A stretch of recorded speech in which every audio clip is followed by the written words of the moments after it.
Hello again, friends. You see, from the same series, like fixing things for friends for free, like I told you, I'm not a professional. I'm trying to help my friends around, if I can, of course. And in the same time, the reason why I'm doing that is sharing knowledge. Why not? And in the same time, saving the environment. You know, some stuffs, instead of being thrown to the bin, they are back in service. So today we have a computer display, a computer monitor, you know. Let's see what's happening with this guy. I need some power. BENQ. It's from 2007 October, and this is FP93GX. It belongs to a friend of mine, a lady, and she's a bookkeeper.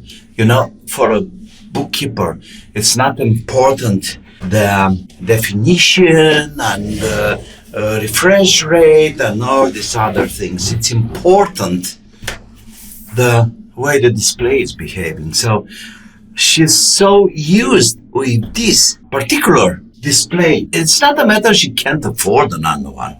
It's a matter of she's effectively get used with this. So I'm turning this on and nothing, absolutely nothing.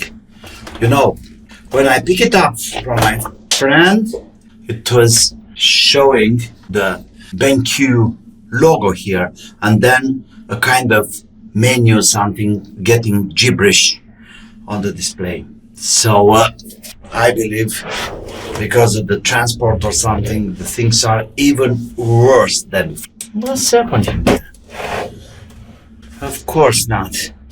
There is a kind of connection to the. That's very interesting. You see the switches here. They are connecting to a ribbon cable to the rest of the things. Okay, so let me try to open it up here. The way they did it in 2007, it's kind of tough. Is that a connector there? Yes, it is. Oh my. Well, it's not a connector, it's a small PCB having all these commands, and now we should be able to take the screen out from the case like this. Alright, so there we go. Okay, so we need to take the bezel out and then that little command board, and we are in the display. Look at this. It's unbelievable the way they did it. This is a real monster. Okay, again, let me try to power it on. I have the power supply right here, and should be this guy.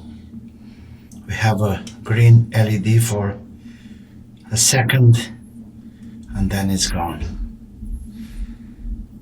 Amazing, because before it was effectively turning on, but gibberish, like I said. Okay, let's take this out. Do I need to take the screws? For sure. Made in China. Model number AM1 something. Okay, doesn't really matter. That should slide that way. Why is it moving? Do we have any more screws? Don't think so. So we have a click here, a creech, or a blocking something. What? That's all? My God. Okay. So here is the power supply. And that's the electronic. It's not so much, but I don't think that's the problem.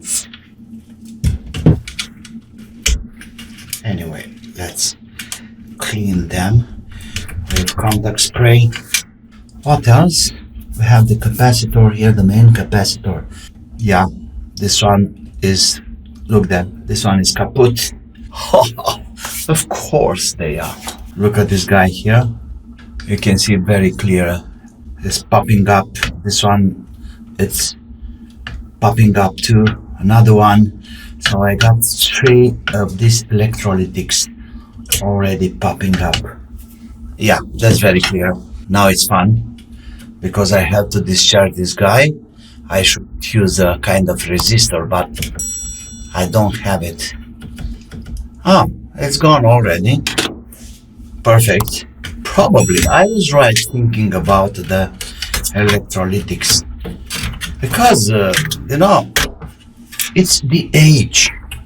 It's nothing wrong with the monitor itself. You know, it's still doing a great job, but the age takes it toll. 1000 micros to 16 volts. Okay, that's number one. Another 1000 to 16 volts, and then this guy here, 470 microfarads to 35 volts. Okay, I rather write down here the values. 1000 here, 1000, 470, and perfect. Okay, I have a few donor boards. Let's take a look.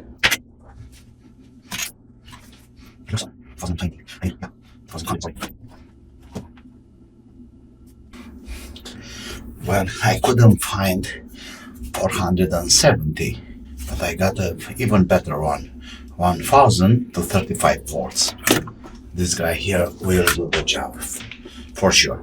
You see, when we are replacing electrolytics, bigger, it's always better. At least when I'm talking about power supplies and stuffs like this. No, I don't think so. 1.7, let's see the original, which was looking pretty good. We lose 0.6.